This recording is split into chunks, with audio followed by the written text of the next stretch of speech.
Mesdames et messieurs, bonsoir et bienvenue sur votre émission Au cœur de l'environnement, le tout premier numéro de cette année 2026.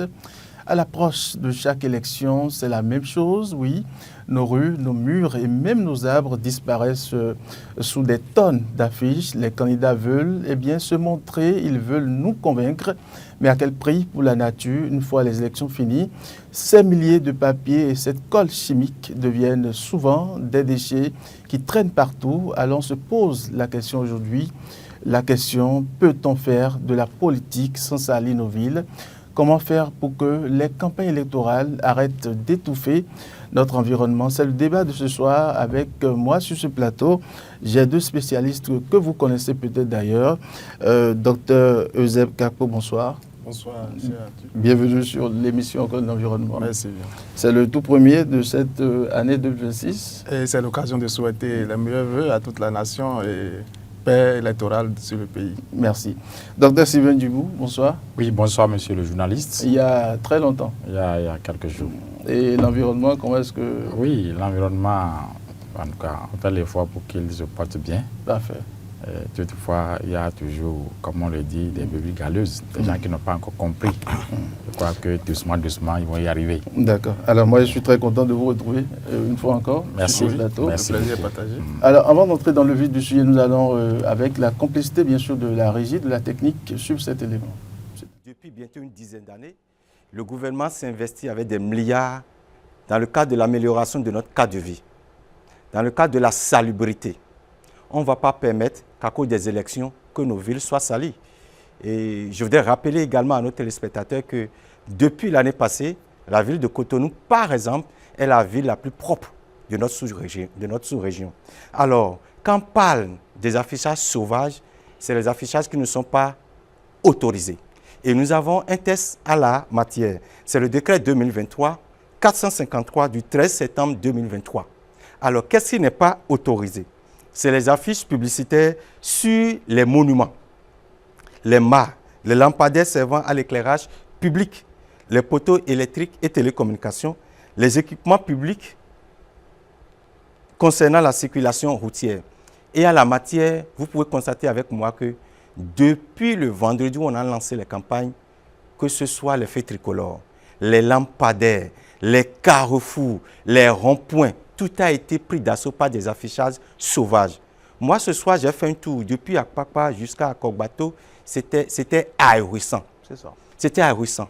Donc, on ne peut pas permettre de pareilles choses. C'est pour ça, d'ailleurs, que déjà aujourd'hui, le ministre du cadre de vie a fait sortir un communiqué pour un rappel à l'ordre. Support agréé. Et quand on parle de support agréé, il faut aller vers les mairies pour avoir ces supports-là. On ne peut pas se lever et aller et placer des affiches un peu partout. Il y a des sanctions par rapport à ça. Je voudrais déjà appeler les responsables de partis, les candidats aux élections, les responsables de campagne, parce que c'est d'abord eux. Donc, il leur faut sensibiliser leurs militants et demander aux responsables habilités de leur parti de procéder en même temps à l'enlèvement systématique de ces affiches. L'article 4 du décret qui réglemente l'affiche dit ceci, je le lis intégralement. L'auteur de tout affichage effectué en violation des dispositions du présent décret est puni d'une amende de 50 000 francs CFA par jour, je précise, par jour de présence de dit affichage. Donc les tests sont clairs. Alors, retour sur ce plateau, Dr Euseb Kakpo, malgré les sanctions et puis les tests qui existent, nous constatons bien sûr que le mal est là, le problème persiste. Alors, mais comment est-ce que l'on peut déjà qualifier cette forme de pollution d'abord, pour ouvrir le bal? Merci pour la question. Oui. Il est bien normal qu'on fasse de la campagne dans une période électorale. Bien sûr, c'est ça d'ailleurs qui ouvre, oui, c'est normal. Qui introduit les choses. Bien entendu. Et depuis quelques jours, la tendance est sur le terrain. Les partis politiques ont besoin de faire passer leur message. Sur quel support. Et il faut forcément, le faire passer par un support. Parce qu'il y a des gens, figurez-vous que, pas plus tard qu'avant-hier, quelqu'un me disait qu'il voyait des véhicules circuler. Il se demandait c'est quel événement. Il a dit, on est en période de campagne. Il est au Bénin. Il est au Bénin. Ah bon? Il est au Bénin. Donc il a fallu que ces véhicules-là circulent, qu'on lance, qu'on jette les papiers pour qu'ils puissent prendre pour dire, mais je ne vois pas de tête de personne. Ça, maintenant, on a réformé les choses, ce n'est plus comme avant. Ça veut dire qu'on a besoin réellement de faire de la communication. De faire de la communication en cette période. Donc, vous voulez dire que peut-être ça a un peu changé, c'était plus que le désordre existait. Oui, beaucoup avant, plus. tout le monde pouvait participer, et puis imaginez que chacun devait faire ses papiers pour pouvoir. Ça jonchait les rues. Il y a une amélioration. Il y a vraiment une amélioration. Aujourd'hui, même que c'est restreint à un certain nombre de partis, on voit mieux qu'il y a une organisation mieux qu'avant. Maintenant, sur la question même de la gestion de tout ce qui est paperasse, de communication, ça, je pense qu'on n'y a peut-être pas vraiment pensé. Parce que quand vous suivez l'élément, très bien, les tests sont là, mais les partisans qui vont sur le terrain pour pouvoir faire de la communication, sont-ils réellement au courant de ces tests? C'est là la question. Oui, c'est vraiment là la question. Est-ce qu'ils sont prévenus à l'avance des sanctions que nous avons, c'est 50 000 francs par jour par exemple, je crois que ça c'est intéressant, et des amendes en plus, des lieux précis où il faut faire des affichages, est-ce qu'ils sont réellement au courant? L'autre constat est même qu'on constate peut-être un partisan d'un parti ira au niveau d'un mur, déchirer les paperages, c'est plus jeté par terre. Ça rend encore plus vilain. Oui. C'est ça qui détruit l'esthétique urbaine. Parce qu'on préfère, déjà ça nous pollue, on accepte de voir comme ça. Et mais là que c'est encore déchiré, oui. c'est parce que bon, c'est vrai que c'est de la contre-campagne en fait, pour d'autres partis, puisque on n'est pas du même parti, je vais déchirer un peu pour que les gens ne voient plus ça. C'est encore de la mauvaise foi. Normalement, il doit y avoir des sanctions pour ces gens de personnes. Et là, la sanction devient peut-être double ou triple. Oh, oui, mais malheureusement, on n'est pas toujours là pour faire gardien de chaque affiche, des milliers d'affiches qui sont collées sur des murs où ce ne sont même pas autorisés d'ailleurs de pouvoir coller ces affiches là-dessus. Et malheureusement, c'est ce que ça donne à un milieu si urbanisé, si vous êtes à Cotonou. Et on a fait vraiment de ce milieu-là aujourd'hui un cadre de vie attrayant. Et que le jour même où la campagne est lancée... Parce qu'il y a quand même un travail qui se fait à Cotonou. Il y a un grand travail. Oui. Il ne faudrait pas qu'à cause des élections, à cause de cette campagne, nous puissions quand même revenir à l'étape... Pour venir ici, déjà, j'avais commencé par voir ces papiers traîner, le vent les emportait. Moi-même, je me dis, mais qui va penser à vous? Qui pourra penser à vous? Docteur Sylvain? Oui, monsieur le journaliste. Je crois que le docteur Euseb a déjà planté le décor. Comment est-ce que vous trouvez cet état de choses? Ces papiers qui errent un peu, qui sont jetés un peu partout? Toutes ces affiches qu'on voit collées au mur, qu'on voit au niveau de nos arbres, comme l'élément présenté tout à l'heure nous l'a illustré, qu'on voit au niveau des murs, des poteaux, des lampadaires. Même avant de venir ici, excusez-moi, j'ai observé un peu l'environnement, j'ai vu que ce n'est pas la peine. Donc tout est pollué, en un mot tout est pollué parce que on voit, comme il a dit tout à l'heure, il y en a qui affichent, il y en a qui viennent déchirer. Oui. Parce ça, c'est un autre problème. Ça, c'est un autre problème. Ouais, tout ça là font qu'on voit les papiers partir en désordre, alors que tous les papiers ne sont pas biodégradables. Tout à fait.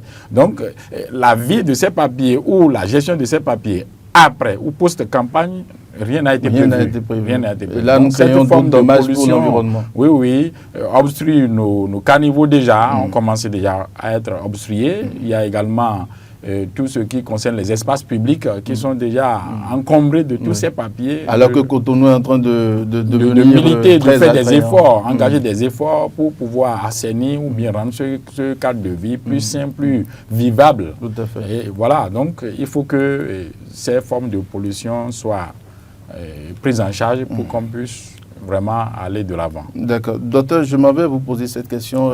Dans quel cadre peut-on classer cet état de choses? Est-ce qu'une pollution visuelle, une pollution de l'air, une pollution de sol? Essayez de nous éclairer un peu. Parce que c'est un peu confus. Oui. Toutes ces formes là, on parle de papier et puis bon. Toutes ces formes de pollution que vous venez de citer sont déjà se sont fait remarquer déjà. Parce que nous avons la pollution de l'air, puisque ces papiers qui sont jetés font le tour. Oui, tout à fait. Voilà, font le tour par terre. Et quand le vent passe, le vent les emporte.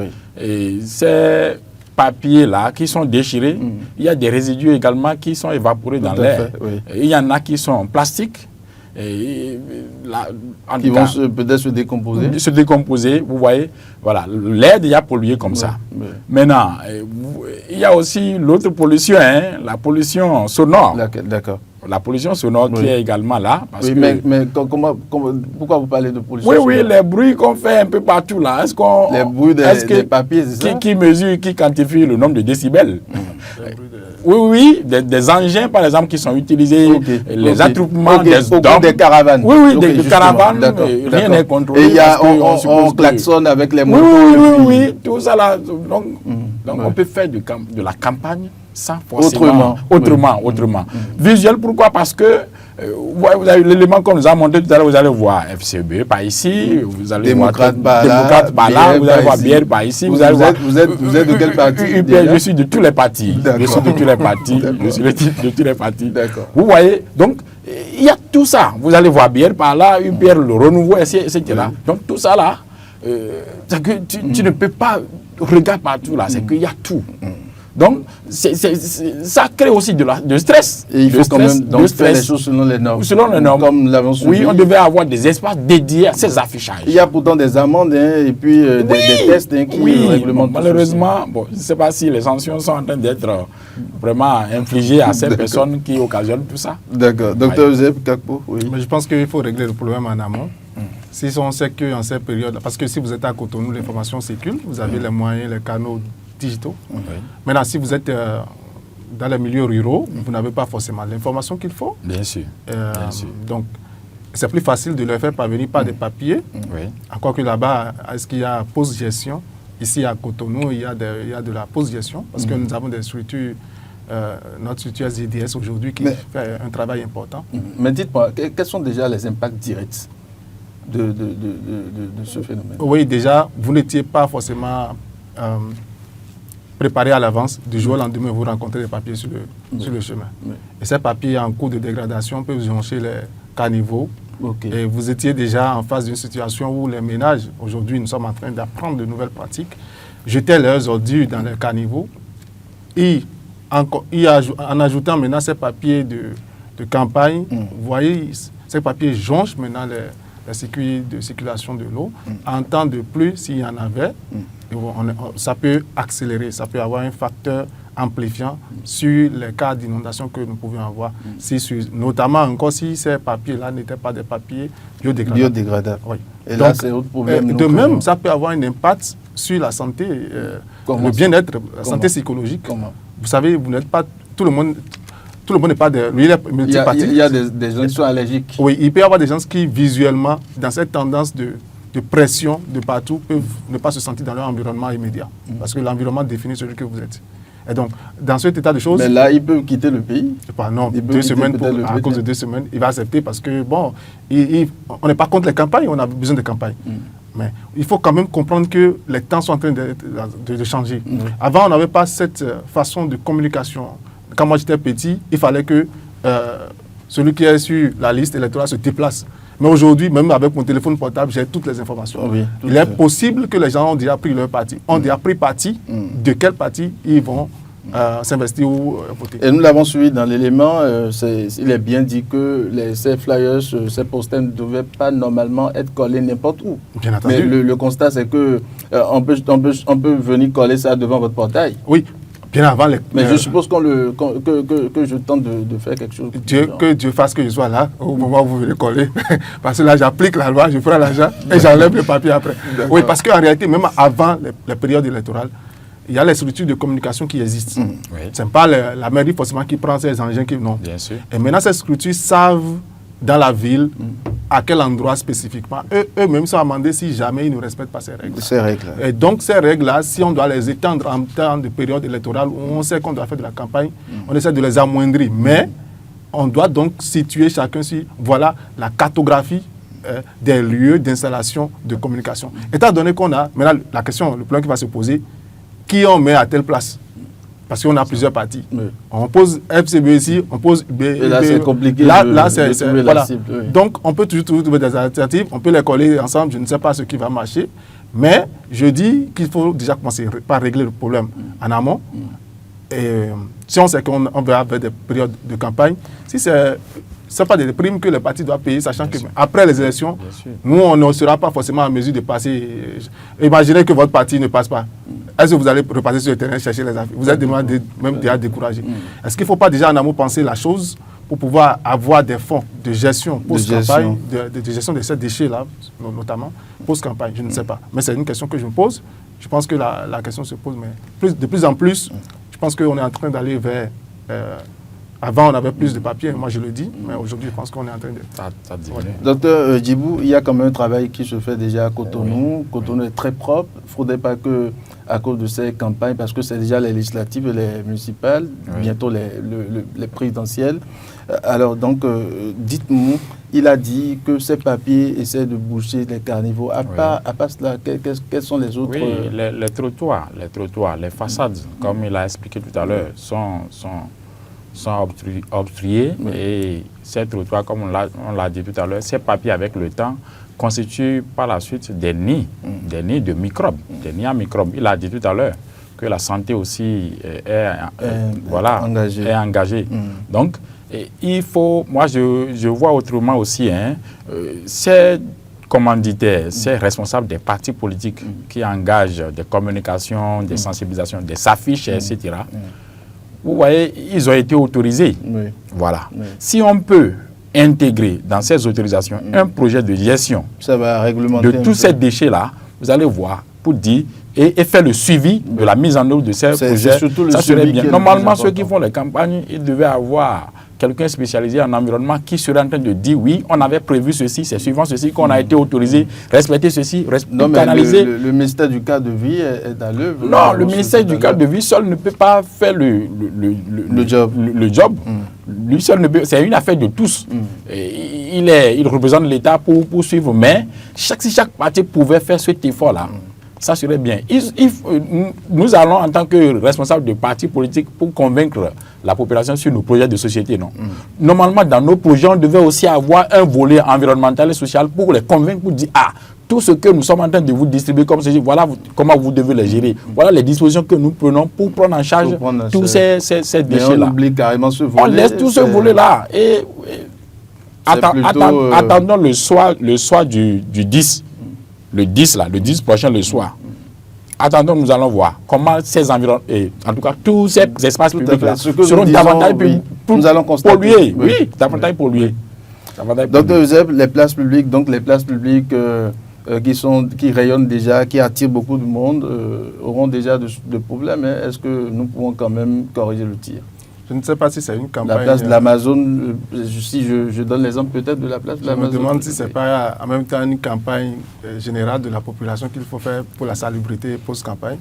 Parce que qui ira chercher les déchets qu'on a laissés? La SGDS est là peut-être. Vous voyez. Oui. La SGDS est là. À quelle échelle, à quelle superficie, il travaille sur quel territoire?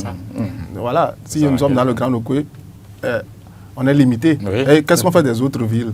Parce que nous ne parlons pas que pour Cotonou.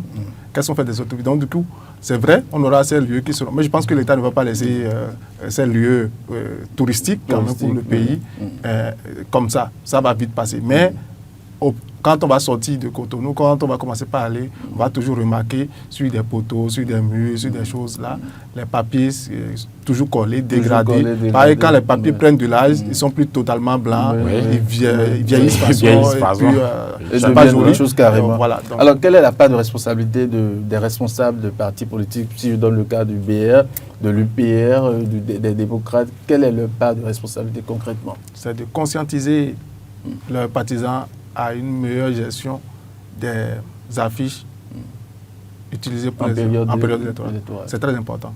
Et de mettre en place, comme il a dit, un comité de suivi, si cela était possible, et c'est bien possible, je pense. Parce que ça, aujourd'hui, il y a une exigence que nous devons voir. Avant, la gestion des partis n'est plus comme ce que nous voyons aujourd'hui. Chaque action que vous menez compte pour un citoyen. Si nous sommes nous sommes du domaine de l'environnement, nous regardons certainement ce mode de gestion. Et ça peut peut-être avoir un impact positif sur notre appréhension que nous avons de ce parti-là. Donc, ces partis-là doivent déjà savoir qu'aujourd'hui, ce n'est plus comme avant. Vous allez voir que le mode de communication a totalement changé. Ça a totalement changé, ce n'est plus comme avant. On parle plus de jeux, on parle plus de... Voilà, je ne sais pas trop. Mais donc, il faut que ces responsables puissent responsabiliser des gens parce qu'ils ne peuvent pas tout gérer.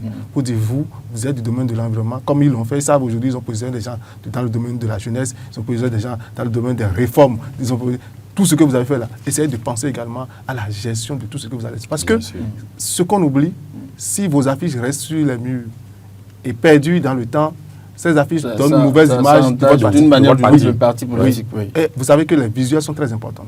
Les visuels sont très importants. On ne peut pas les supprimer, mais néanmoins, on doit pouvoir les contrôler. Et ça, c'est très important. Oui, docteur. Oui, la part de ces responsables, je pense que, comme il l'a dit, ils doivent prendre conscience de la gestion des papiers qu'ils affichent. D'abord, depuis la conception, ils doivent opter pour les papiers biodégradables. D'accord. Pour éviter les plastiques qui prennent du temps, qui leur décomposition, ce n'est pas aisé, c'est des années, etc. Donc, nous ne disposons pas encore de moyens suffisants pour pouvoir mieux prendre en charge tout ça. Donc, ils doivent intégrer ça dans leur projet de communication. Oui. Et pour que aussi les affiches là aussi soient encadrées. Les affichages là soient encadrés. Pourquoi je le dis? Si on envoie des gens par exemple sur le terrain pour aller afficher, je suppose, vous voyez, les partis aujourd'hui ont leur siège. Oui. Voilà. Pourquoi ne pas dédier un espace pour chaque parti pour dire c'est ici, quand on veut voir bière là, c'est ici, on va voir ça dans telle commune par exemple. Non, mais ce que vous dites, je suppose que je suis peut-être à 5 ou 10 kilomètres du siège du parti. Donc, si je veux avoir des informations, il faut forcément venir. C'est faisable. Si on prend le Bénin aujourd'hui, c'est près de 500 et quelques arrondissements ou bien, je ne sais pas. Vous voyez, on peut dire que dans chaque commune, il y a un espace public où on a UBR et UPR ici. C'est-à-dire la représentation du parti. Du parti. On peut aussi aller dans chaque arrondissement pour dire on a des petits espaces. Oui. Ce n'est pas au niveau des lampadaires, au niveau des arbres, au niveau des... Partout. Quand on parle de campagne, il faut la propagande, docteur. Il faut quand même prouver qu'on est sur le terrain, n'est-ce pas? Mais ce n'est pas la quantité d'affiches qui montre que tel parti est meilleur. C'est la communication, c'est la crédibilité, la preuve Non, mais pour beaucoup aujourd'hui, c'est la quantité des flyers, c'est la quantité de ces posters-là. C'est-à-dire, si je prends vous êtes d'accord avec moi? Si je colle les BR sur tous le mur, je pense que nous allons quand même l'emporter au cours de l'échéance. On peut coller 3 affiches et bien communiquer autour. Comme on peut aller coller 1000 et ne mal communiquer autour. Mal communiquer, d'accord. Donc ce n'est pas la quantité d'affiches qui détermine la qualité d'un parti ou le projet de société, la qualité d'un projet de société d'un parti. Donc ce n'est pas la quantité également, comme le dit Dr Sylvain, le fait de jeter abondamment les flyers au cours des caravanes. Non. Les gens savent, il y en a qui savent déjà qui vont voter bien avant le début des campagnes. Bien sûr. Il y en a qui, c'est maintenant, qu'ils vont prendre connaissance de quel parti ils vont aller voter. Oui, parce que ça dépend de comment l'information a commencé à circuler. La campagne aujourd'hui ne commence plus lors des périodes de campagne électorale. Vous avez vu que la digitalisation a forcé beaucoup de choses. Ce qui fait que l'information circulaire et chacun prend parti. Je l'avais déjà évoqué comme l'a dit aussi. Et donc, vous pouvez faire 1000 affiches aujourd'hui, ça peut impacter des gens. Mais celui qui a déjà pris position, je vois, il sera plutôt même énervé que le parti d'opposition. Quand il parle de parti d'opposition, aujourd'hui, tous les partis qui sont sur le terrain sont des partis d'opposition parce qu'ils sont sur un terrain concurrentiel. Donc, le parti qui ne supporte pas, même s'il fait millions, je ne pense pas qu'il va... D'accord. Alors, où est-ce que vous incluez les chefs d'arrondissement, les chefs de village? Actuellement, ces chefs-là sont en train de faire campagne. Donc, ils n'ont pas ce temps. Le temps de gérer papier sur le but, là, on verra ça. Alors, qu'est-ce qu'on peut faire concrètement? Mais, normalement. Donc, la responsabilité incombe à nous-mêmes, les citoyens, d'abord, c'est ça? C'est pas parce que vous êtes chef que vous participez à des prérogatives qui sont dédiées à votre poste que vous les oubliez. Donc, quand je le dis, pour rappeler également que vous êtes chef, mais vous devez aussi engager la population à pouvoir donc immédiatement après les périodes de donner campagne, le pour bon que chaque exemple. parti puisse s'organiser. Pourquoi pas? Appelez vos partisans. Bien sûr. Ça aussi, c'est de la campagne. Bien sûr. Les partis ne meurent pas après les campagnes. Pas du tout. C'est ça. Donc, du coup, les partis peuvent encore s'organiser. Comme ils savent si bien le faire, porter leur maillot, porter leurs uniformes, mettre leur chapeau, bien s'habiller, appeler d'un TV pour couvrir l'événement, ils vont arracher ça aussi, c'est bien, parce que ça participe aussi à la vie et à l'animation de la vie politique. De la vie politique. Alors, il a dit que ces CA, ces chefs de village, n'ont pas ce temps actuellement, mais à qui incombe la responsabilité pour que l'on puisse quand même réduire ce phénomène? Oui, ce qu'il a dit, c'est vrai. Mais je pense que ces campagnes qu'ils sont en train de faire actuellement, ils avaient pris les dispositions. Ça a été planifié à leur niveau. Ça veut dire quoi? Si le volet environnemental, surtout, a été pris en compte, a été intégré dans leur projet de société. Le projet de société devait commencer déjà par les campagnes.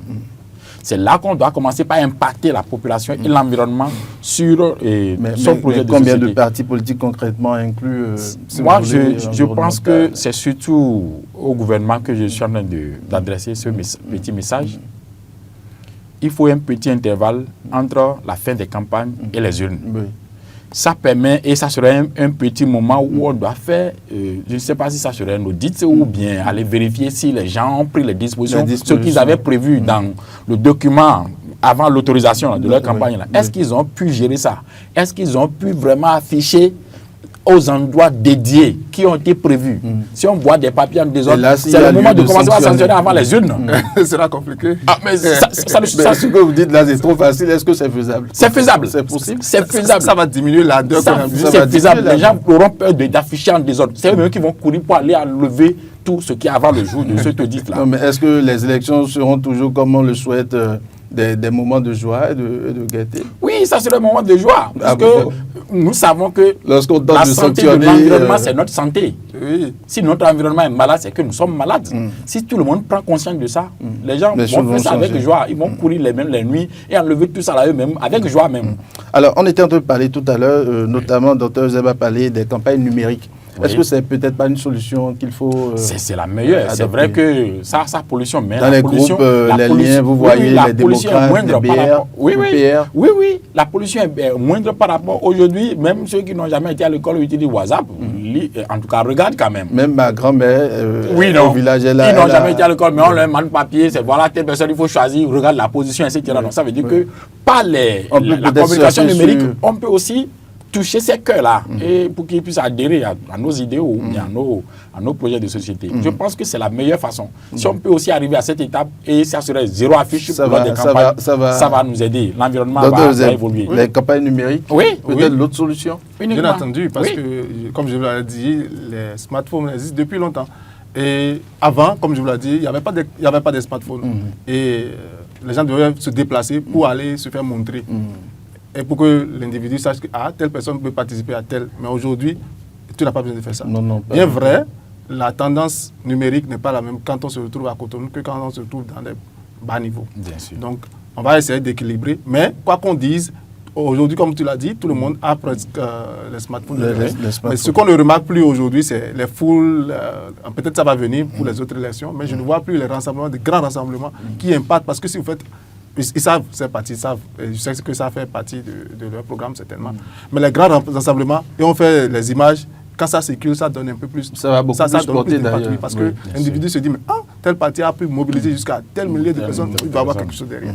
Alors, nous sommes presque à la fin de cette émission, nous allons faire un dernier tour de table. Quel message souhaitez-vous adresser aux acteurs politiques pour que nous puissions avoir des campagnes plus respectueuses de l'environnement? On ne peut pas gérer durablement un pays sans un minimum en polluant son environnement pour gagner des élections. On doit donc respecter le cadre, l'espace public. Une campagne responsable commence par la gestion de l'espace public. Parce qu'après la campagne, nous allons continuer à vivre. Par son nettoyage immédiat, surtout quand on a pollué. Donc, il est donc important de savoir que quand on est dans un parti et qu'on est en train de faire les élections, on est en train de faire les campagnes, on est dans les mouvements, on ne représente pas toute la population. Si toute la population devait aller sur le terrain pour faire les campagnes, donc vous avez la responsabilité de vous-même. Ça vous engage Si on est 1 million d'habitants, ce n'est pas les 1 million d'habitants qui sont partis. Donc vous ne pouvez pas compromettre le bien-être des autres parce que vous êtes en train de faire la campagne. Parce que si nous voulons faire des choix, aujourd'hui, nous ne faisons plus des choix parce que, d'ailleurs, l'argent ne circule pas comme avant, lorsqu'on faisait les campagnes. Bon, l'argent ne circule pas? Moi, je n'en ai plus vu. Vous avez les preuves? Parce qu'avant, au moins, on voyait rassemblement dans telle maison, les gens couraient. En tout cas, ou bien peut-être que je suis occupé, je ne vois pas ça. Mais les gens me disent qu'ils n'entendent plus ça. Donc, ça veut dire que c'est un choix de conscience et d'expérience. Les gens se disent, pourquoi je vous choisis? Ils ne regardent plus forcément. Donc, faisons les choses en sorte que nous ayons des campagnes. Nous parlons de l'environnement, on ne va pas dans d'autres domaines, mais qu'après les campagnes, que nous ayons encore des villes. Et que nous puissions quand même toujours continuer à respirer de l'air pur. Il est très important de penser à cela, parce que ceux qui polluent ne sortent pas du Bénin, ils sont toujours aussi également dans le pays. Et vous savez qu'il y a des médias internationaux qui viennent dans le pays, qui prennent des images. Ces périodes sont des périodes très médiatisées. Et nous devons aussi profiter de ces périodes-là pour montrer que notre ville a une meilleure gestion. Je sais que l'État a fait beaucoup, mais c'est pour cela que l'élément que vous avez montré, le monsieur, vous voyez qu'il était très sérieux dans ce qu'il a dit. Parce qu'il ne voudrait vraiment pas qu'on désagrège l'image, qu'on montre une mauvaise image pendant que nous sommes en train de travailler sur l'image du pays, qui est très important, qui attire les investissements, tout ce que vous savez. Et donc, pour finir, pour dire que nous sommes tous responsables de ce qui adviendrait d'après les campagnes du cadre environnemental que nous laissons. Sachons gérer aussi cela, ça contribue également à la vie politique du pays. Docteur Sylvain, le Bénin est désormais une destination de rêve, beaucoup veulent découvrir. Il ne faudrait pas qu'après les campagnes, les gens puissent venir voir autre chose. Qu'on défigure ce visage. Qu'est-ce que vous avez à l'endroit des responsables des partis politiques? Je commence par l'État et j'atterris par les responsables des partis politiques, même aux militants également. Je voudrais que l'État prenne des mesures. C'est vrai, les tests sont là, mais qu'on exige à chaque parti politique, avant de lui donner autorisation de campagne, un projet de gestion avant, pendant et après les campagnes électorales. Ça va beaucoup aider. Non seulement ça, il faut qu'il y ait, comme je l'avais dit tout à l'heure, il y ait un petit temps entre la fin des campagnes et le scrutin. Pour faire le constat, pour faire le suivi, pour aller voir si il y a des sanctions suivant tout ça, là, vous allez voir que les gens vont prendre les dispositions. Et il y aura beaucoup plus de discipline. Oui, que les responsables de parti n'attendent pas que l'État leur force la main avant d'intégrer ça dans leur projet de communication. Depuis la conception jusqu'aux affichages ou bien, etc., il faut qu'ils prennent les mesures pour également sensibiliser leurs militants, pour qu'ils soient éco-responsables de tout ce qu'ils font, pour que nous puissions prendre les dispositions pour toujours contribuer à la durabilité de notre environnement. C'est très important. Sans notre environnement sain, nous ne pourrons pas continuer à vivre comme cela se doit. Tel que vous l'avez dit tout à l'heure, la destination que le Bénin est pour beaucoup d'autres visiteurs ou d'autres pays, il faut que cette image-là continue pour que des générations futures puissent en bénéficier. Je vous remercie. Allez, merci beaucoup à vous. Docteur Eusebio Kapo, merci pour votre disponibilité. Merci à vous également de nous avoir invités. Merci. Docteur Sylvain Djibou, merci également. Je vous remercie pour la confiance. Merci à nos auditeurs et auditrices de la 102.3 FM Diaspora FM. Merci à vous, chers téléspectateurs, de nous avoir suivis. L'émission a été réalisée par Rebecca Ogou, Emmanuel Agbo-Dielou, Gérard Moussa. Merci de nous avoir suivis et à très bientôt pour un autre numéro de votre émission Au cœur de l'environnement.